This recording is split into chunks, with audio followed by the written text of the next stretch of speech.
Au départ, il n'était même pas convié à la fête. Mais après l'exclusion de la Yougoslavie, sanctionnée à cause de la guerre des Balkans, le Danemark, non qualifié sportivement, va rendre cet euro totalement rocambolesque.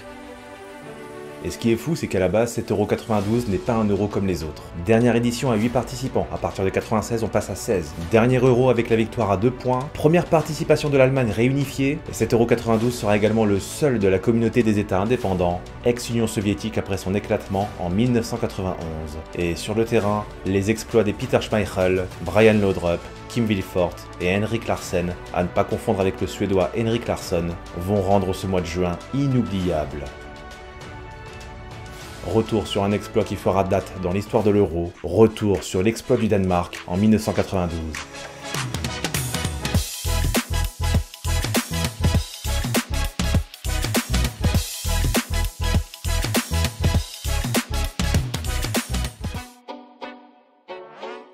Le Danemark, c'est une place de demi-finaliste à l'Euro 84 en France. Même si à l'époque il suffisait de passer le premier tour, certes très relevé, pour atteindre le dernier carré. Et 2 ans plus tard, en 86, les Danois atteignent les 8e de finale de la Coupe du Monde pour leur première participation. Mais en 88 à l'Euro, coup d'arrêt, les Danois ne passent pas le premier tour et manqueront la qualification pour le Mondial 90. S'ensuit alors du changement en interne avec l'arrivée du nouveau sélectionneur Richard Møller Nielsen, dont l'objectif sera de qualifier le Danemark pour l'Euro 92 qui se déroulera chez le voisin rival, la Suède. Alors à l'époque on est très loin d'un Euro 24, rendez-vous compte, il n'y avait que 8 participants seulement, enfin 7 si on exclut le pays organisateur qui est qualifié d'office, ça fait donc seulement 7 places, 7 groupes de qualification, le premier seulement est qualifié, il n'y avait à l'époque même pas de barrage pour se rattraper. Et une fois à l'Euro, le format de la phase finale est très simple, 2 groupes de 4, les 2 premiers étant qualifiés directement pour les demi-finales, puis la finale. Pour vous donner une idée, c'est exactement le même format que la Coupe des Confédérations. Alors si le format peut paraître restrictif, en réalité il n'y a que 33 nations à l'époque qui prennent part aux éliminatoires, soit un peu moins de 25% prenant part aux éliminatoires qui peuvent se qualifier pour la phase finale. Aujourd'hui le format est assez différent avec une 50aine d'équipes qui prennent part aux éliminatoires, soit un peu plus de 40% des équipes européennes pouvant se qualifier pour l'Euro.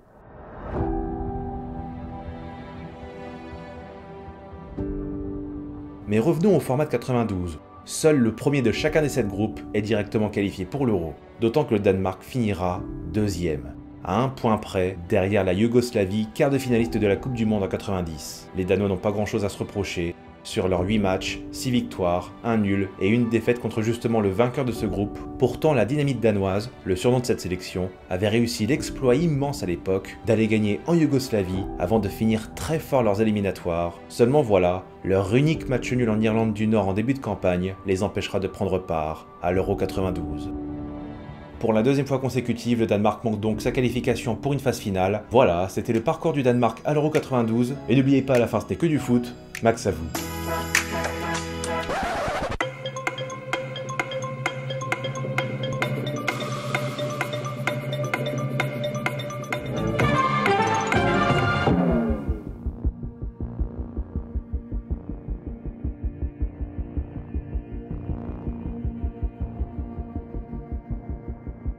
Mais le contexte géopolitique de l'époque est très chargé, puisqu'une guerre sévit en pleine Europe centrale, plus exactement en Yougoslavie. Dès 1991, la Slovénie et la Croatie déclarent leur indépendance, ainsi que la Bosnie en 1992. En réaction, la Yougoslavie organise des représailles par la force, et ce face à l'indignation de la communauté internationale qui, à travers l'ONU, interdit la Yougoslavie de prendre part à toutes les compétitions sportives, sous la pression, et à seulement quelques jours de l'Euro, l'UEFA n'a guère le choix et exclut la Yougoslavie de l'Euro 92. Qui donc pour remplacer la Yougoslavie? Évidemment, le Danemark, qui a terminé juste derrière. Situation surréaliste, un rendez-vous compte, on est seulement à 10 jours. 10 jours de l'Euro, on est en pleine préparation, et les Danois apprennent qu'ils vont disputer l'Euro. Alors contrairement aux rumeurs qui disent qu'ils étaient en tongs sur la plage, non, en réalité les Danois étaient en train de préparer un match amical contre la CEI, l'ex-URSS, donc ils n'étaient pas encore totalement en vacances, mais presque. Il va donc falloir effectuer une préparation express pour ne pas être ridicule. Le ridicule, c'est vraiment ce qui peut arriver de pire à cette dynamite danoise, puisque le sélectionneur Richard Møller Nielsen est déjà très contesté au sein de l'équipe, à tel point que son style de jeu très défensif et peu tourné vers la prise de risque va inciter certains cadres à se tenir éloignés de la sélection, parmi eux les 2 frères Laudrup, Brian et Michael. Alors pour les plus jeunes, si vous connaissez pas les frères Laudrup, sachez qu'à l'époque c'était pas n'importe qui. Brian est un joueur majeur du Bayern Munich et Michael est tout simplement l'un des plus grands joueurs de l'époque, étincelant en Serie A avant d'exceller avec le Barça de Johan Cruyff, lequel remportera aux côtés de Guardiola, Stoichkov et Baquero la plus prestigieuse des compétitions européennes en 92 justement. Mais Michael Laudrup a déjà claqué la porte de la sélection, il ne reviendra pas pour l'Euro 92. En revanche, son petit frère Brian, qui a déjà effectué son retour en avril 92, sera bien de la partie, mais il ne savait pas encore à l'époque que le Danemark allait participer à l'Euro. Brian Laudrup sera donc le meneur technique de cette équipe danoise, le Bavarois occupant un rôle hybride dans l'animation offensive au sein de ce 3-5-2, aussi bien en transition entre le milieu et l'attaque, mais aussi sur les ailes. Il est un véritable couteau suisse, sous l'égide du capitaine Lars Olsen, et l'autre grand nom de la dynamite danoise, c'est évidemment le gardien de Manchester United, Peter Schmeichel, lequel a tout de l'archétype du gardien moderne, très bon jeu de pied et bel angle de vision du haut de son 1m93, autant d'atouts qui ne sont pas très communs à cette époque chez les portiers. Schmeichel est vraiment le rempart du futur. Et parmi les autres joueurs d'expérience, on peut également citer Flemming Poulsen, milieu du Borussia Dortmund, John Sivbeck, défenseur de l'AS Monaco et le plus capé de cette sélection, et Kim Vilfort, le milieu de Brøndby. Et c'est à peu près tout, le reste évolue dans le modeste championnat danois, autrement dit on met pas une pied sur ce Danemark, d'autant qu'ils sont dans un groupe très difficile, en compagnie de l'Angleterre, dernière demi-finaliste de la Coupe du Monde en 90, de la Suède, rival historique et pays organisateur, et de la France qui a réalisé le grand chelem tout simplement lors de ses éliminatoires, 8 matchs, 8 victoires. Premier match contre les Anglais, une rencontre absolument passionnante puisqu'elle s'achèvera sur le splendide score vierge de 0-0. Pas un mauvais résultat donc, avant de rencontrer le pays organisateur, la Suède. 0-0 à la pause, pour changer, mais en seconde période, le mauvais marquage danois sera coupable de cette incursion des Suédois qui s'impose sur la plus petite des marges sur ce but de Brolin. Après 2 matchs, le Danemark n'a toujours pas marqué le moindre but. Offensivement, la mèche ne prend pas. C'est alors que Richard Møller Nielsen sort Christensen du 11 de départ pour aligner Henrik Larsen, un milieu offensif au profil très polyvalent. Les Danois ont de la chance. Malgré l'absence de Michael Laudrup, le jeune Larsen va parfaitement remplir son rôle de meneur car son entente avec Brian Laudrup va créer l'explosivité qu'il manquait justement à la dynamite danoise. Car à l'époque de la victoire à 2 points, le calcul avant la 3e et dernière journée est un peu différent. Non seulement il faut battre l'équipe de France lors du dernier match, mais en plus, il faut compter sur une défaite de l'Angleterre qui affronte la Suède. Mais face à des Bleus qui recherchent eux aussi leur première victoire lors de cet Euro, il y a peut-être un coup à jouer pour les hommes de Nielsen, eux qui n'ont plus battu la France depuis les Jeux Olympiques de Londres en 1908. C'était sur le score totalement dingue de 17-1. Oui, la plus large défaite de l'histoire de l'équipe de France. Mais c'était en 1908, on est là, en 1992.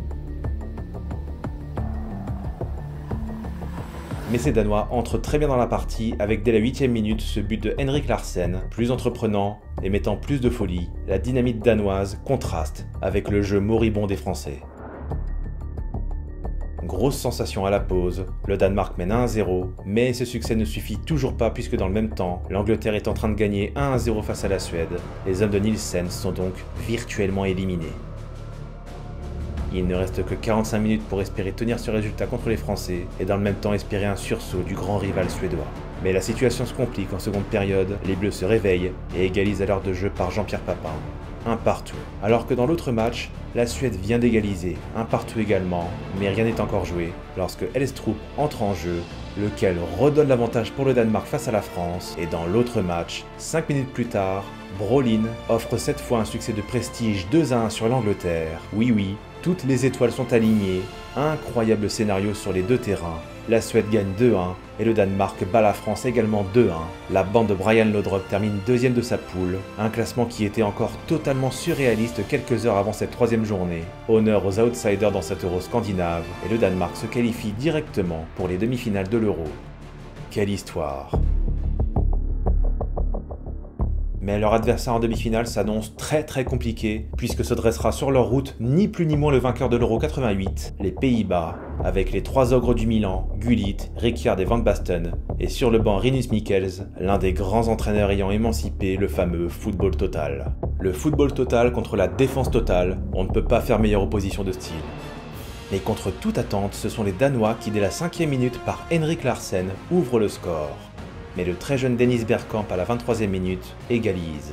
Le vent de fraîcheur semblait avoir assez duré, mais à la demi-heure de jeu, Henrik Larsen, encore lui, double la mise et redonne l'avantage au Danemark 2-1. Dites-vous que les Danois lors des 2 premiers matchs n'ont pas marqué une seule fois, et bien cette fois contre les Pays-Bas ils en marquent 2. Le football, indéniablement depuis ce match contre la France, quelque chose s'est débloqué chez ces Danois, et il semblerait qu'à présent, plus rien ne les arrête. Et malgré les multiples arrêts décisifs de Schmeichel, absolument héroïques dans ce match, à la 86e, le portier de United cède et les Pays-Bas égalisent à 2 partout. Rien ne bougera durant la prolongation, tout se décidera lors d'une séance de tir au but très attendue, on s'en doute, par Peter Schmeichel.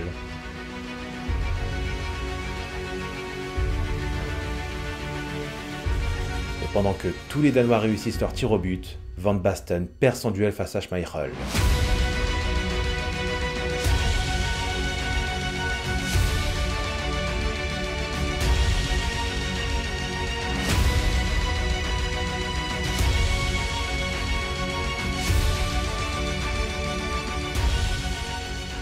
L'histoire est folle, complètement dingue, les champions d'Europe en titre sont tombés face au Danemark qui se retrouve en finale face aux champions du monde en titre, l'Allemagne. La Nationalmannschaft dispose du meilleur effectif de la planète à l'époque, n'est pas le plus beau des footballs, mais un football efficace et surtout un football qui gagne. Et lors de cette finale à Göteborg, on dirait bien que l'histoire était écrite d'avance. 18e minute, superbe but de Jensen. La bande de Bremeux, Sammer et Klinsmann est cueillie à froid. Le Danemark mène 1-0. Et le défi contre le temps est un combat perpétuel. La stratégie n'est pas très belle, mais ces Danois vont être malins en usant d'un petit sortilège. Effectivement, avant 92, les joueurs de champ pouvaient faire une passe en retrait au gardien et celui-ci pouvait la reprendre de la main. Une situation aujourd'hui sanctionnée d'un coup franc indirect, mais à l'époque, cette règle n'existait pas et ces Danois en ont bien profité. Mais on ne peut pas résumer le talent de Schmeichel à cela. Décisif à de nombreuses reprises lors de cette finale, le mur danois est infranchissable.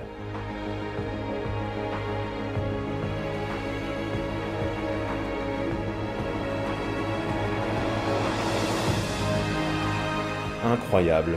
Tout le monde dans cet Euro est en train de tomber dans le piège du Danemark, à l'image de son joueur de très haut niveau, Brian Laudrup, véritable guide d'intelligence et de sagesse, et en seconde période, Kim Vilfort parachève le succès des siens. 2-0, score final. Cette fois c'est fait. Le Danemark a renversé toutes les montagnes sur son passage et soulève le trophée Henri Delaunay.